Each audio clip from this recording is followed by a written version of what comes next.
Relationship, पैसा और life, इन field में कैसे सक्सेस हासिल की जाए, ये हमें दुनिया का कोई भी टीचर नहीं बताता। यहाँ तक कि फैमिली, स्कूल या कॉलेज से भी हमें यह सीखने को नहीं मिलता। और होता यह है कि हम में से अधिकांश लोग जिंदगी भर इसे समझने की कोशिश करते ही रह जाते हैं। लेकिन अंकुर वारिकू की बुक डू एपिक सीट से आप ये सारी चीजें सीख सकते हैं। क्या लाइफ के किसी पॉइंट पर आकर आपको ऐसा लगा है कि आपको कुछ समझ नहीं आ रहा है कि आगे क्या करना है, मैं अभी जो कर रहा हूँ वो सही है या गलत? ये काफी कॉमन एक्सपीरियंस है जो सबके साथ होता है। हम सबके अंदर उस अवेयरनेस की कमी होती है जो हमें लाइफ के चैलेंज को फेस करना सिखाती है। ये समरी आपको सक्सेस और फेलियर के बारे में सिखाएगी और आप सीखेंगे कि सक्सेस हमारे लाइफ में कितना इम्पोर्टेंट है। इस बुक में 6 लेसन दिए गए हैं। इस वीडियो में भी हम उन्हीं 6 लेसन के बारे में बात करेंगे। Lesson number 1, success and failure. Life में हमें अक्सर सक्सेस से ज्यादा फेलियर मिलती है, पर ये एकदम नॉर्मल सी बात है। फेलियर को हम अपॉर्चुनिटी की तरह भी देख सकते हैं जो हमें काफी कुछ सिखाती है। फेलियर हमें सिखाती है कि हमें थोड़ा रुक कर सोचने की जरूरत है कि सक्सेस आखिर हमारे लिए कितना मैटर करती है। सक्सेस की डिफिनीशन सबके लिए अलग अलग होती है, इसलिए आपके लिए ये इम्पोर्टेंट है कि आप अपनी डिफिनीशन खुद बनाएं। सक्सेस और फेलियर को लेकर बाकी लोगों का जो भी ओपिनियन हो वो जरूरी नहीं है कि आपके लिए भी सेम हो,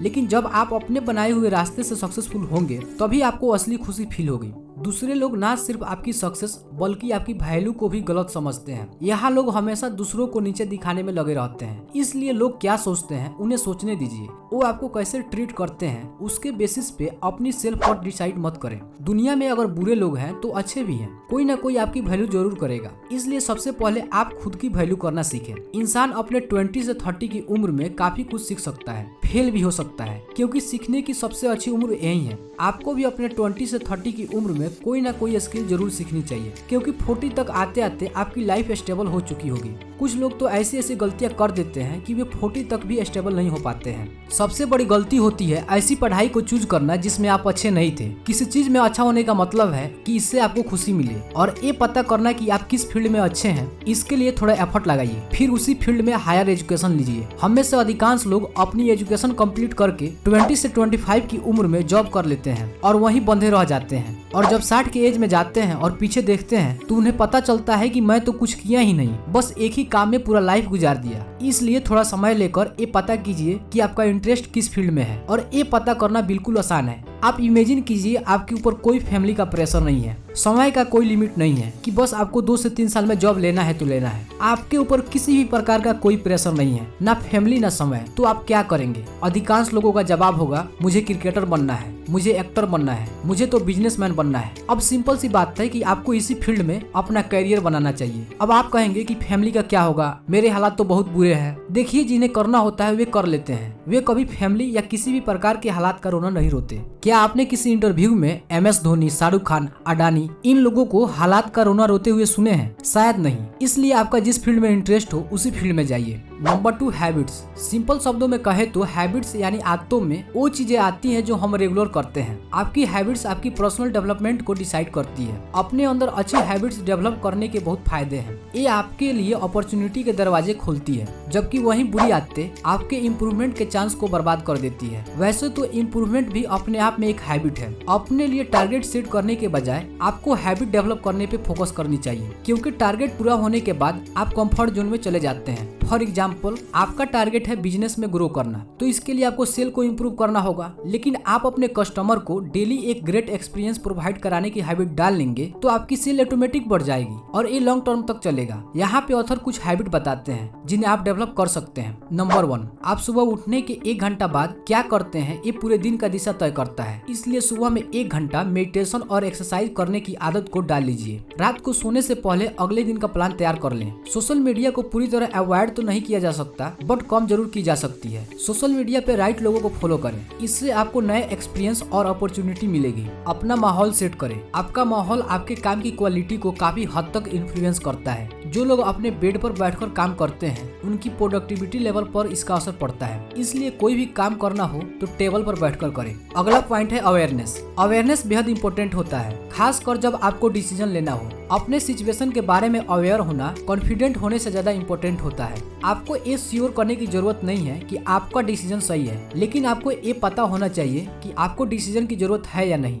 फॉर एग्जाम्पल आप एक जॉब करते हैं और आपको बिजनेस भी करना है, लेकिन आप ये श्योर नहीं है कि आपको बिजनेस की फील्ड में रिस्क लेना चाहिए या नहीं। लेकिन आपको इस बात से जरूर अवेयर होना चाहिए कि आपकी करंट जॉब आपके लिए काफी नहीं है। अवेयर होने का ये मतलब नहीं है कि सारा काम पूरा हो गया। कोई भी डिसीजन लेने से पहले अवेयरनेस तो बस पहला स्टेप है। आपको डिसीजन को एग्जीक्यूट करने के लिए मेहनत भी करना पड़ेगा। सही मायने में सक्सेस पाने के लिए आपके अंदर पास्ट, प्रेजेंट और फ्यूचर की अवेयरनेस होनी चाहिए, लेकिन सिर्फ पास्ट में मत अटके रहे। पास्ट की गलतियों को प्रेजेंट में ठीक किया जा सकता है। प्रेजेंट में ये याद रखें कि जो आज आपके पास है आप सिर्फ उतना ही डिजर्व नहीं करते। आप प्रेजेंट को सुधार कर फ्यूचर में और अधिक अचीव कर सकते हैं। फ्यूचर के लिए अवेयरनेस बहुत इंपॉर्टेंट है। नेक्स्ट पॉइंट है एंटरप्रेन्योरशिप। एंटरप्रेन्योर होने के कई फायदे हैं। आप अपना आइडिया पूरी दुनिया तक पहुंचा सकते हैं। आप अपने बिजनेस के जरिए कई प्रॉब्लम सोल्व कर सकते हैं। हालांकि कुछ लोग गलत कारणों की वजह से एंटरप्रेन्योरशिप चूज करते हैं। पहला कारण है पैसा कमाना। दूसरा कारण है आपको अपनी जॉब पसंद नहीं है,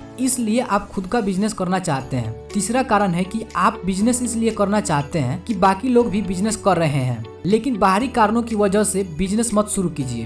एंटरप्रेन्योर बनने के लिए आपके अंदर पैशन होनी चाहिए। एंटरप्रेन्योरशिप बेहद मुश्किल काम है। शुरुआत में ये आपको काफी एक्साइटिंग लगेगा। नई ऑफिस में और नई टीम के साथ काम करने का आइडिया बहुत एक्साइटिंग लगता है, लेकिन जल्द ही ये सारी एक्साइटमेंट चली जाती है। जब आपके सामने चैलेंज आने लगे तब ये याद कर लेना कि आप एंटरप्रेन्योर क्यों बने थे। आपको मोटिवेटेड रहने के लिए अपना पर्पज खुद को बार बार याद दिलाना होगा। एंटरप्रेन्योरशिप सिर्फ एक प्रोफेशन नहीं है, बल्कि ये स्टेट ऑफ माइंड है। कोई रेगुलर जॉब करते हुए भी इसे कर सकता है। अगर आप एक एंटरप्रेन्योर का माइंडसेट लेकर चलते हैं तो आप खुद को और भी बेहतर ढंग से डिस्कवर कर पाते हैं। आपके सामने कोई भी चैलेंज आ सकता है, जैसा कि आपका बिजनेस लॉस में भी जा सकता है, लेकिन ये आपकी जिम्मेदारी है कि आप उसे कैसे लीड करते हैं। अगर आप ही हिम्मत हार के बैठ जाएंगे तो पूरा बिजनेस ही फेल हो जाएगा। जब आप कोई बिजनेस स्टार्ट करते हैं तब कोई नहीं जानता कि आप कौन हैं और आप क्या कर रहे हैं। आपके कस्टमर को आपके एजुकेशन, आपके बैकग्राउंड से कोई लेना देना नहीं होता। उन्हें तो बस आपके सर्विस की क्वालिटी से मतलब होता है। इसलिए अपने कस्टमर को बेहतर सर्विस देने पे फोकस कीजिए।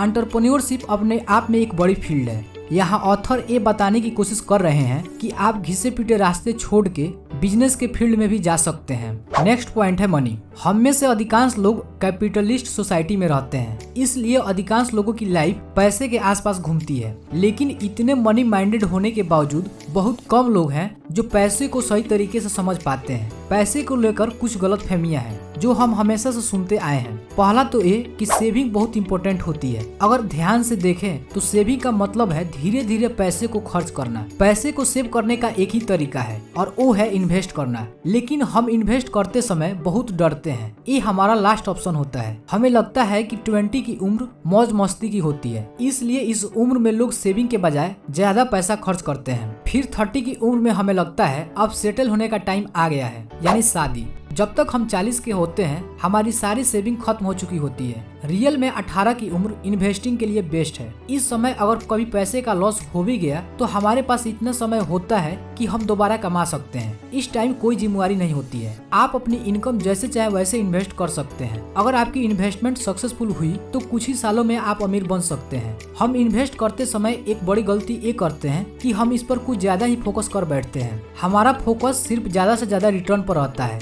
हम अपने इनकम के बाकी सोर्स के बारे में भूल ही जाते हैं। इसलिए इन्वेस्टिंग के साथ साथ अपनी सैलरी बढ़ाने पर भी फोकस करनी चाहिए। चाहे आपको इन्वेस्टमेंट से प्रॉफिट हो या ना हो, पर सैलरी के बढ़ने से तो जरूर होगा। अमीर और सक्सेसफुल बनने के और कई भी ऑप्शन है, जैसे कोई एसेट खरीदिए या फिर खुद का बिजनेस स्टार्ट कीजिए। जो काम आप आज कर रहे हैं सिर्फ उसके भरोसे मत बैठिए। अमीर बनने के लिए आपको अर्निंग के मल्टीपल सोर्सेस ढूंढनी चाहिए। लास्ट पॉइंट है रिलेशनशिप। आपका सबसे इम्पोर्टेंट रिलेशन खुद के साथ है। दूसरों की कुछ कमियां जो आप कहीं बर्दाश्त नहीं करना चाहते, लेकिन अगर वही कमी आपके अंदर है तो कोई और क्यों बर्दाश्त करेगा। ऐसे में कोई भी आपसे क्यों रिश्ता रखना चाहेगा। इसलिए खुद को ऐसा इंसान बनाइए जैसे दूसरों के साथ आप रिश्ता रखना चाहते हैं। खुद से पूछिए, आप जैसा है वैसा लाइफ पार्टनर चाहेंगे? क्या आप खुद से दोस्ती कर सकते हैं? अगर आपका जवाब ना है तो आपको अपनी कमियां दूर करने की जरूरत है। आपको अपना एटीट्यूड चेंज करने की जरूरत है। इसलिए आपको दोस्त भी ऐसे बनाने चाहिए जो आपकी कमियां गिनाए। लेकिन इसका मतलब ये नहीं हुआ कि आप उनसे दोस्ती कर बैठे जो हमेशा आप पे उंगली उठाते हो।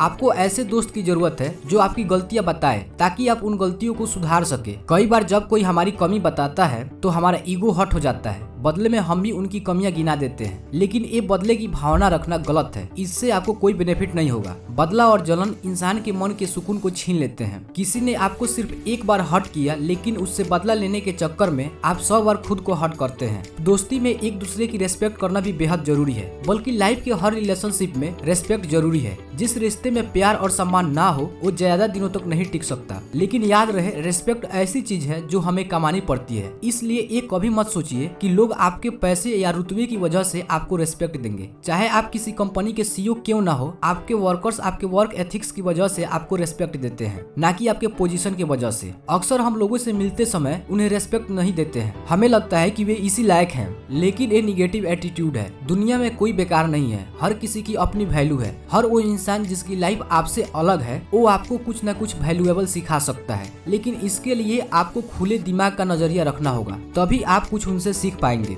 तो इसी के साथ यह समरी समाप्त होती है। यह समरी आपको अच्छी लगी हो तो वीडियो को लाइक और चैनल को प्लीज सब्सक्राइब कर दीजिए और कमेंट करके बताइए कि अगले वीडियो में आप किस बुक का समरी देखना चाहते हैं।